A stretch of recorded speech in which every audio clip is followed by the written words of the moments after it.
Is it working?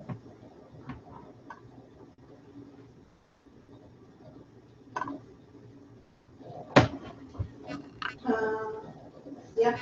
Okay, cool. It's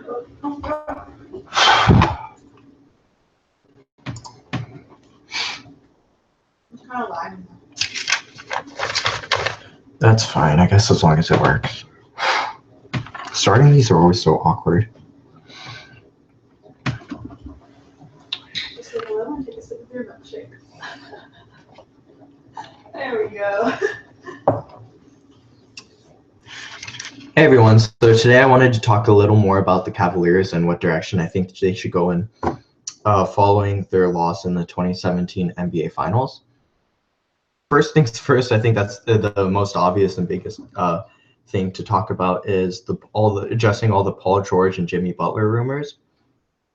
They really picked up after the Game 2 blowout, and the rationale was that Cleveland needs another wing to be able to compete with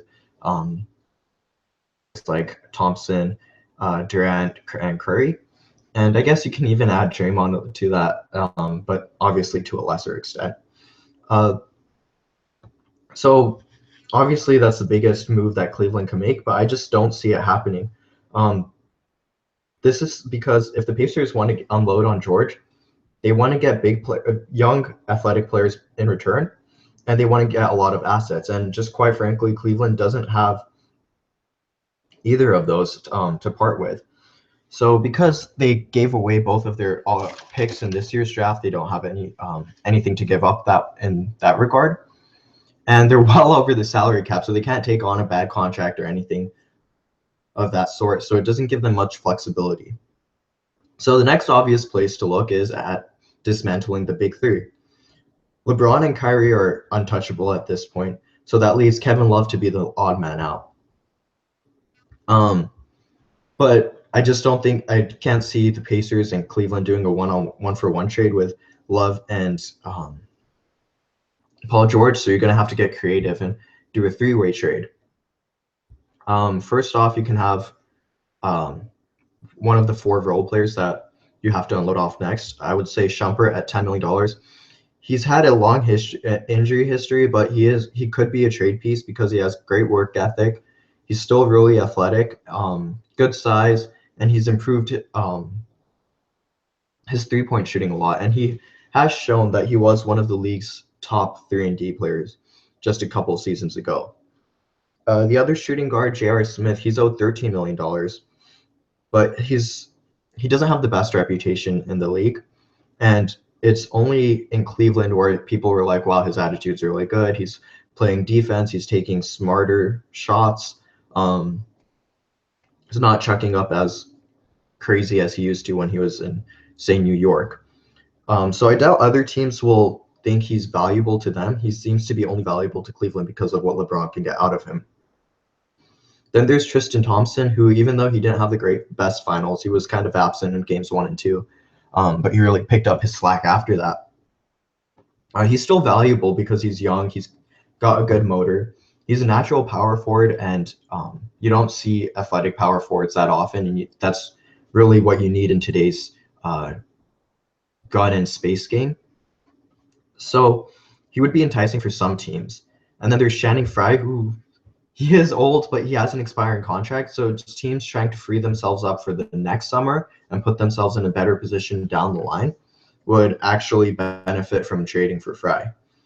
So that says that 3 of the 4 could be valuable trade pieces.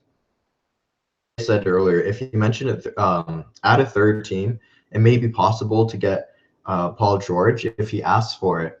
But I just can't see George Cleveland because he seems like sorry about that. He seems too prideful to just jump on a bandwagon. And so that kind of brings me to the second point. The last 3 games of the series showed me that competition between the two teams isn't as lopsided as people may have thought of. Cleveland played really well games 3, 4, and 5. And so with that in mind, I don't think a complete overhaul is necessary. it's really what Golden State's bench did to separate them. For example, in Game 3, when LeBron sat out for 83 seconds, the team was -12 in just those 83 seconds. And most of the 28-4 run that Golden State enjoyed in the Game 5, they took advantage of it when the Cavaliers were trying to get their bench players some more minutes. So long story short, Cleveland really needs to improve their bench. Livingston and Iguodala have always been the biggest problems for Cleveland, so that's kind of like the bar you need to set for incoming players, or for who you want coming off of your second unit. And to a lesser extent, David Lee, Maurice Spates, and David West have all had their shining moments against Cleveland as well. So to wrap, on top of that, you'd probably want to find someone who can check Kevin Durant for like 6 to 8 minutes a game to give LeBron and some of the other starters some valuable rest time. In fact, like the lone game Cleveland won was when Richard Jefferson forced Durant to shoot 1 of 7 from the field. So like really that's the bar you need to set for who you want coming off your bench. So with that in mind, let's kind of assess what the current bench looks like. And most of these guys are free agents. So we'll start with point guard Darren Williams. He came to life towards the end of the series. A full year with Cleveland, and with his finals experience, you can probably expect, it's a safe assumption to expect improvement for next year. If Cleveland decides to go that route, he'll likely sign for a minimum contract, and they should be able to get him for cheap. But again, I think they should be looking to upgrade the position. He's kind of like a fallback plan. At the 2 guard, they have Kyle Korver, and he's on the same boat as Williams. A full year will help him. Finals experience will help him. But again, and they have this bird right, so they could get him for cheap again. But it's just you need guys who can be stud defenders as well. And Korver showed if he's not hitting a 3 or his wide open jump shots on the floor, he can't really do much outside of that. He won't contribute in other ways. At the 3, you have Richard Jefferson, who's I think Cavaliers fans everywhere love Richard Jefferson, but he's 36 years old, and though he keeps his body in fantastic shape, it's just physically impossible for him to be able to bring the same intensity for every game. And so I think he's looking to retire at this point, get into commentating, which he'd be fantastic at. So Cleveland will have to definitely look for a small forward replacement. At the power forward spot, Cleveland has Derek Williams. He's also a free agent, and I think they absolutely have to re-sign him. He didn't get much playing time down the stretch, but he was great for Cleveland. He gave a lot of effort on the defensive end. He shot 3s at a 40% clip. He moved without the ball really well and got easy buckets that way. And he's athletic with good size. Just finding players of that combination is hard to do. And just that combination gives him the freedom to guard both small forwards and power forwards. So it'll give Cleveland a little more versatility. And then Channing Frye is the backup center, and Cleveland actually relies on him a lot, especially in their bench scoring. In one of my earlier articles that I wrote about a week ago, Frye is that he can't be relied to play on running gun teams because he can't keep up with the fast pace. You'll have to get really creative if you want to try to somehow incorporate him against the Warriors. And he's like I mentioned earlier, he's an expiring contract, so he would be a valuable trade chip. Okay, so kind of the next idea is to check for what are the other options. Cleveland really needs a guy who can move without the ball to get easy buckets. Second, someone who they can rely on for valuable 3-and-D play, and a third ball handler so that Kyrie and LeBron don't have to see the floor for the entire court. So let's kind of check out what options we have. Obviously, you'll need to move some players around or some money around to get the these free agents that I'm going to mention, but the one option that is kind of a reach but could be done is Dwayne Wade. I assumed he was going to pick up his player option, but towards the end of the year, he made a statement that he'd be willing to be a sixth man and contend for a championship. His best playing days are obviously behind him, but he still gives a lot to offer. He fills a need as a ball handler. He's a solid defender, and because he knows how to move without the ball and cut, he gets a lot of easy buckets, and he has improved his shot as a shoot. He has improved his 3-point shooting, which would go a long way. Number 2, Carmelo Anthony. So this has been a hot rumor for the past few years, trading Kevin Love for Carmelo Anthony. If you do that, it seems a lot like a lateral move to me. Melo's not the rebounder Love is. Love is much improved on the defensive end, and Love is a better 3-point shooter. However, Melo is a better overall scorer than Love, and more athletic. So he would be able to move around with run and gun teams a little better. But the way the Knicks are going, because I just don't think Phil Jackson's handling that situation well at all. It looks like Melo's going to get a buyout, and Cleveland would have a chance to go after him with the mid-level exception. Again, the two I mentioned are reaches, and actually most of these, the next one will be a reach as well. And the third option I think is Rudy Gay, and he's the most intriguing to me. He's never competed for anything in his entire career, and however, this is the last chance for him to get a big contract before his playing days are over. The fact that he ruptured his Achilles tendon this past season may play as an advantage for Cleveland in getting leverage and negotiating a new contract.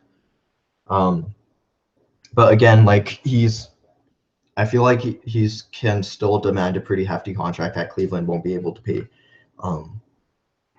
His advantages include his length and scoring ability, and with someone like Rudy Gay, you'd be able to comfortably sit LeBron for over 15 minutes a game. Next option is Tony Allen. His defense has been stellar throughout his career. However, his offense is his biggest crutch. And against a team like the Warriors, or against any good defensive team, as a matter of fact, you can't play 4-on-5 offense. And I'll get a little more into that later, but you can't play 4-on-5 against these guys for an extended amount of time. So he'd really only be there for those 6 to 8 minutes I mentioned, and he'd have to slow down Kevin Durant or Steph Curry. Playing with LeBron will hide some of the offensive deficiencies he has, but that's only going to be marginally if he can't shoot at all. And I remember there have been playoff series where teams would just go 4-on-5, double team Marc Gasol, and just leave Tony Allen to do whatever he wants, and he was never able to make them pay. And the last option that I find really intriguing is George Hill. He's always been a solid player, and he provides good defense, but improvements on the offensive side of the year, and because of that alone, he can be pushed out of the Cavaliers' price range. So, as mentioned before, like all of those guys I talked about are kind of reaches. LeBron will have to really pull his strings if he wants to get any of those guys, minus Tony Allen. I think Allen could be had on a pretty cheap contract. So that kind of leaves Cleveland hoping for internal improvement, and that can come from a lot of spots. I'll start with Tristan Thompson. Before I said that you can't go 4-on-5 for their offense, and Thompson's really one of the big reasons that's happened these past few finals. All of his offense comes from putbacks, offensive rebounds, or just making rolling without the ball, and LeBron making a fantastic pass to get him open. So Thompson has to do one of two things this summer: either get more consistent with his elbow jump shot, which he was taking with more regularity towards the beginning of the season, but that faded as more and more games were played on, or he has to be able to master one post move, or like a 6 to 8 foot mid floater. All of his offense comes like within 5 feet of the basket. And if he can kind of extend that a little more, it'll pay huge dividends for the Cavaliers. Next would be Kevin Love. So I just came to this realization a few days ago. This was his first full year he's had a chance to play with Kyrie or LeBron. His first year, LeBron took those 2 weeks off. Last year, Kyrie was injured for an extended period of time. And, well, even this year, Kevin Love missed a couple of weeks, I think, because of, I want to say back issues, but I'm not entirely sure. But finally, Love's gotten enough playing experience, and he should only be looking forward, going in the upward direction. Next would be the last starter, Kyrie Irving. He's only 25, so as his body matures, he's going to grow stronger. He's going to be able to just become a better basketball player through that. And he's shown that he can be a standout defensively, and they're going to have to see more consistency out of Irving on that end of the court if they want to win anything. In fact, I think the Game 4 when he played fantastic, and on Game 3 in the second half he played really well on that side of the court, and those are the games Cleveland had their best shot at winning. Next would be Iman Shumpert. I think he's still relatively young, and injuries have stunted his growth to this point. But he's, as mentioned before, he's a really hard worker, and if anyone can improve, it is him, because in college he was a point guard. So if you look at his ball handling and passing, it is better than the average shooting guard in the league. The issue is that his shooting isn't all that great. He's good in the corners. His three-point shooting has improved this year, but he has stretches of inconsistency, and sometimes he does try to do too much, and or like take pull-up jumpers when they're not necessary, and he's not the greatest at them. It's nice to see when they go in, but again, he's really inconsistent at that. I mentioned C.D. Osman, who's the player the Cavaliers stashed overseas. Is what the scouting report says, then he would be everything Cleveland needs. He moves without the ball really well. He gets inside. He's a pretty good slasher.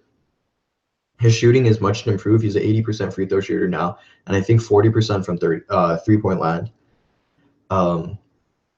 He's a really good defender and fights through screens well, and has really quick hands. So his on top of that, he's got good size at 6'8", and he's said to have good speed, but honestly, when I looked at his tapes, his foot speed seems kind of lacking to me. It's always hard to compare the American leagues because they have very different competition levels. So honestly, like all in all, I think Cleveland has a lot to feel good about. If they want to sign one of the free agents I mentioned before, which I think would be their best bet for improvement, LeBron's going to have to pull a lot of strings.